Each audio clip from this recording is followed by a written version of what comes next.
Hey everyone, I hope you're having a great lead up to our 2018 holiday season. And over the summer, I went down by the river by our house and I took a little bit of video, and I just finally got back to doing a little scene from that, which I'm doing now. And I'm changing it up a little bit. I'm not going to put so much foliage into the sky area. I want to show some more sky area.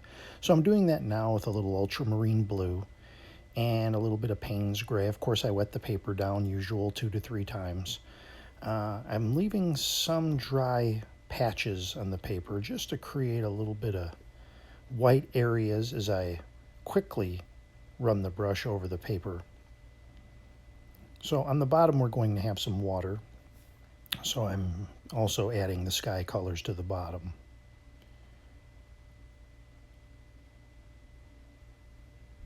It's a very, very simple scene. In the video, you could see there was some kind of, it looked like maybe part of an old bridge or something, maybe a lock or something. I'm not including that part in there. Just using that little bit for inspiration for sort of the shapes and things. And here it is again, so you can see it for yourself. Just the water coming down. So that's it, just a quick little river scene. I'm going to start putting in the foliage now. Just some ultramarine blue, Payne's gray, and some cad yellow, maybe a little raw sienna mixed in with that, just for some variety. Turning the brush, quickly just stippling it against the paper, sort of. Turning the brush just to create a sort of a rustic look of the foliage there. I'm just going to extend that down. I'm careful to leave the white on top just to have some light coming in from the distance. Adding a little bit of Payne's gray, a little bit more blue, just to darken up the part that's closer to us. I don't want to say foreground. This is the middle ground, really, of the paper.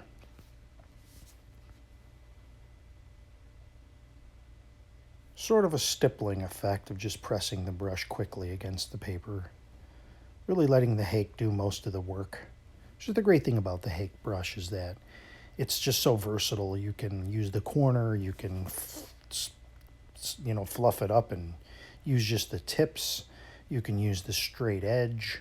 It really is. It's a jack of all trades type brush, and you can get so much done so quickly, and it really adds to that impression characteristic that we're looking for, especially in the fast and loose style.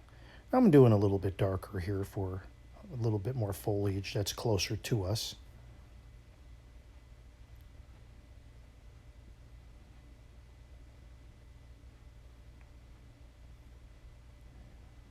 Some broad sweeps.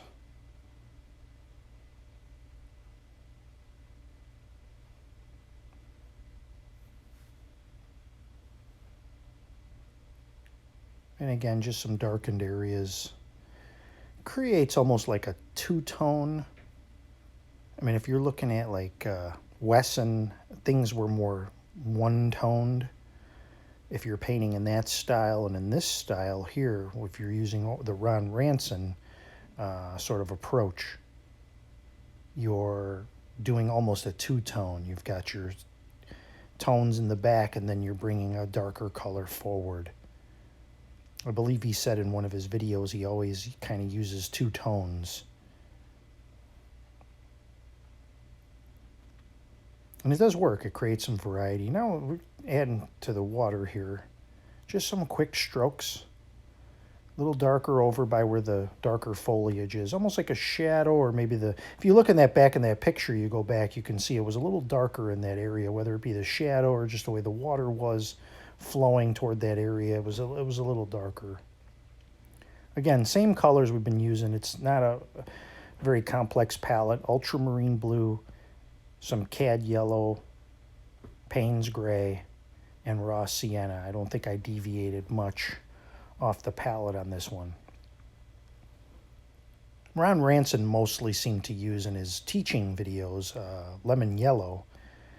I've been using the cad yellow because I think it's just a little bit warmer, but lemon yellow is perfectly fine. It'll get the job done. Again, Cadmium colors will suffice for your paintings. The Cadmium student colors, they're really, really good. I tend to intermix Daniel Smith colors with some of my other Cadmium colors. And if you go to places like Hobby Lobby, even, they've got some pretty inexpensive now. Their Master's Touch series of paints seem to be repackaged in recent months, and they're actually pretty good quality for the price. I mean, you can, with a coupon, you can probably spend about $3-4 for a large tube. So if you want to, save a few dollars and you're practicing, this and the Canson XL, which is the paper I'm using here, and a lightweight tray, which they carry there, you can probably get, the 6-7 colors, the tray, and a pad of paper and a brush, probably around $30-40 really for the whole thing if you're just getting started.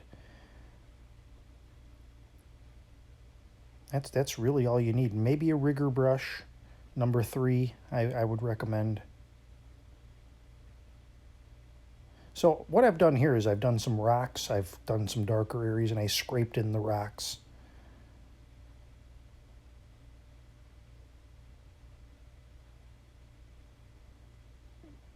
And just creating a little bit of a shoreline here, going back where the foliage comes down toward the water. Gives it a little bit of added dimension. Again, the raw sienna, a little burnt umber here. On my palette, I do keep some Van Dyke brown. You can pretty much, I mean, if you're using that and you add a little bit of red or a little bit of Payne's gray, you'll get to that color. I just like having it on my palette if I just want to immediately jump to a darker, sort of warmer brown. Van Dyke brown isn't a bad brown to have.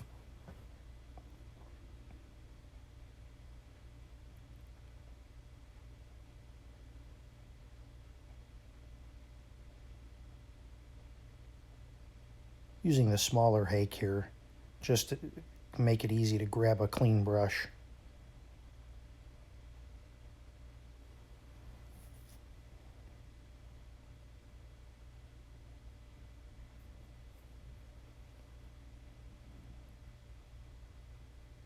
Just blending in a little bit of that water line there.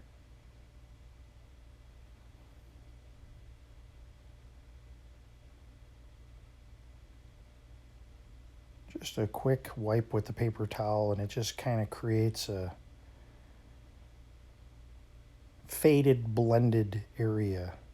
And I think that works. It creates a little bit of a beach type area. Don't be afraid to get in there and play with it. Paper towels, wet end of a clean brush, fingers, if the paint doesn't bother you. I've seen some people wear gloves, but I think watercolor is fairly safe and not bothersome. I haven't had an issue with it. So we're getting now down toward the end here. Put a few finishing touches on.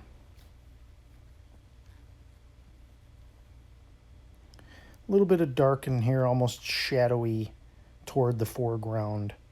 Really does a nice job of putting the distance in perspective, whether it's an artificial shadow from something off screen or something, the water is a little darker there. Either way, it works.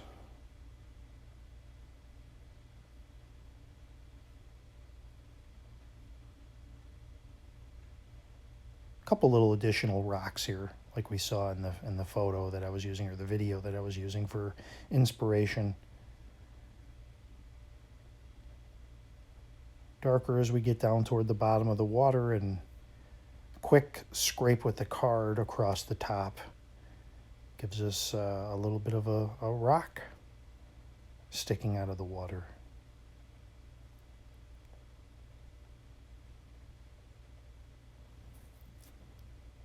Again, just some little minor details here.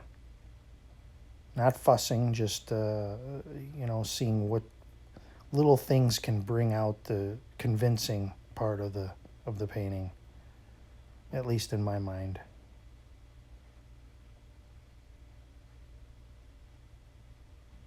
Fussing is more or less when you look at something and you keep trying to fix it and go back. Usually it's better left alone, even if it's not correct. Most people probably won't even notice what it was that was bothering you all that time. And you know, you go back with a brush and you're trying to fix it, and it just, you can tell it ends up being overworked and it doesn't look right, and then it really becomes an eyesore. Adding little details doesn't really fall in that category. I'm going to put a little shadow in the back here, just not a shadow, a reflection of these trees in the back, just to create a little dimension here toward the back. Just bring that foliage down just a little bit.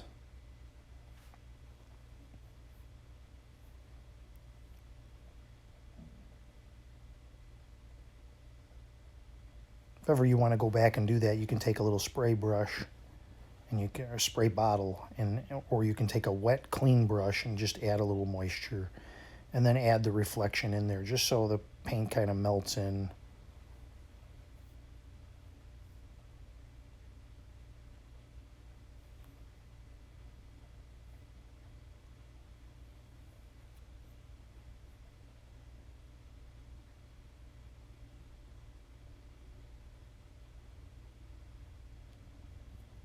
And you can see the reflection now all the way down the shoreline. I believe there was a little bit of that in the original video that I was using. Notice I didn't really put any trees in this. I'm just kind of letting the foliage speak for itself.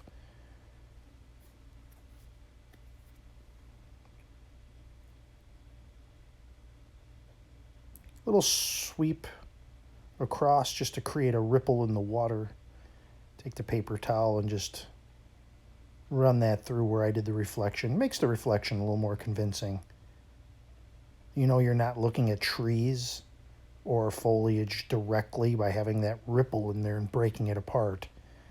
It just tells you you're looking at a reflection of that in the water. That's what Ron Ranson used to do. He would do one quick sweep with a thirsty hake, as he called it. Here's the original. And I think we're looking pretty good here.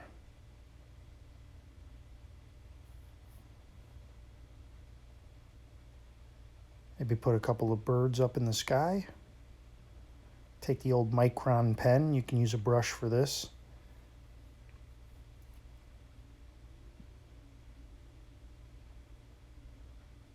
And let's go and zoom in for a little close-up. All right, as you can see here, all the little details that I had put in. Hope you guys enjoyed watching this video. I enjoyed painting it. Any comments, leave below, and I will see you in the next video. Have a great day, everybody. Don't forget to subscribe.